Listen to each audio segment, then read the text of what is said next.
Morning, everybody. It is a Friday morning, and I hope your week went well. This is our third day in Daily Habit. It is September, let me look at the calendar real quick. It is September 13th, actually, Friday, September 13th, which I guess is one of those days in superstition, right? Friday the 13th.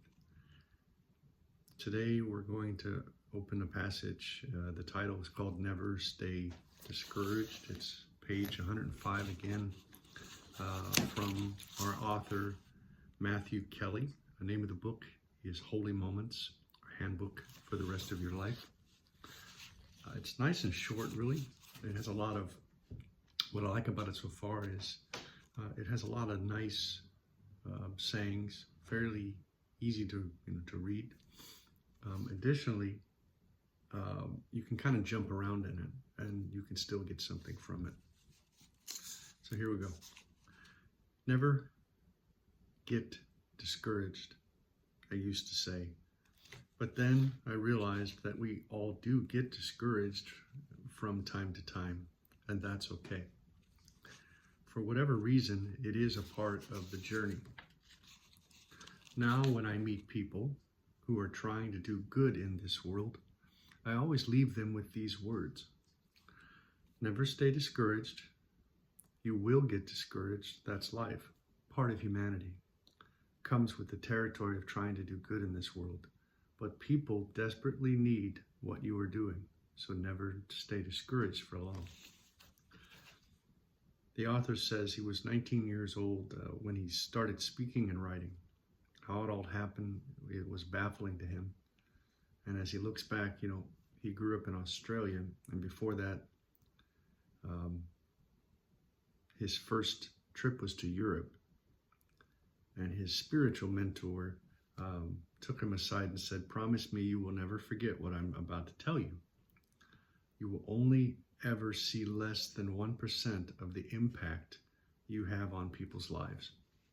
Reflect on that whenever you get discouraged." And I think, we're not all teachers, right? But in many respects, throughout our lives, we have teachable moments for ourselves, and probably teachable moments that maybe we provide to others. Additionally, too, I've thought of that in a way that you don't always know who's good in your life and who's bad in your life, if that makes sense. At the time, what you thought was good may have actually been bad, and what you thought was bad may have been good. And I think some of that, again, is God's plan oftentimes. We want to know all the details, but we don't always know the details.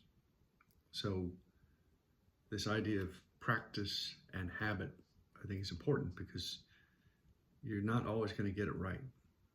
It doesn't mean you go out of your way to get it wrong, right?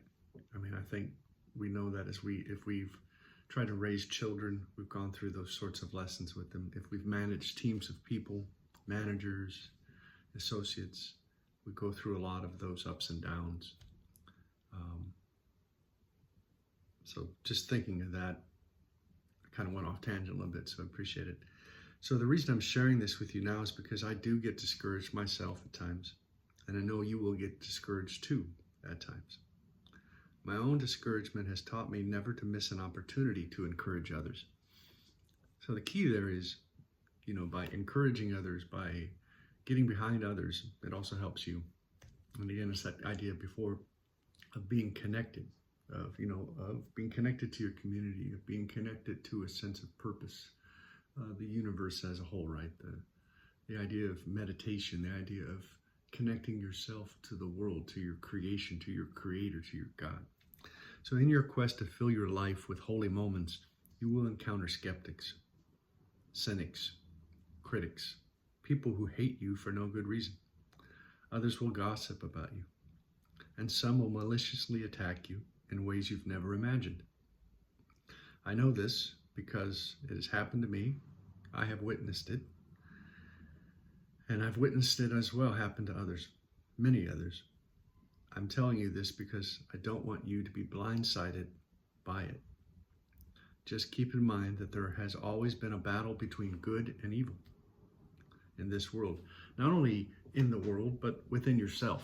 I believe, honestly, in many respects, we hold both elements, right? So, and it's trying to figure out how to, and I was thinking about this last night, it's trying to not stack up too much of the bad, which means you kind of move into the darkness, which my wife would say, and you try to stack more of the good so that you can move towards the light.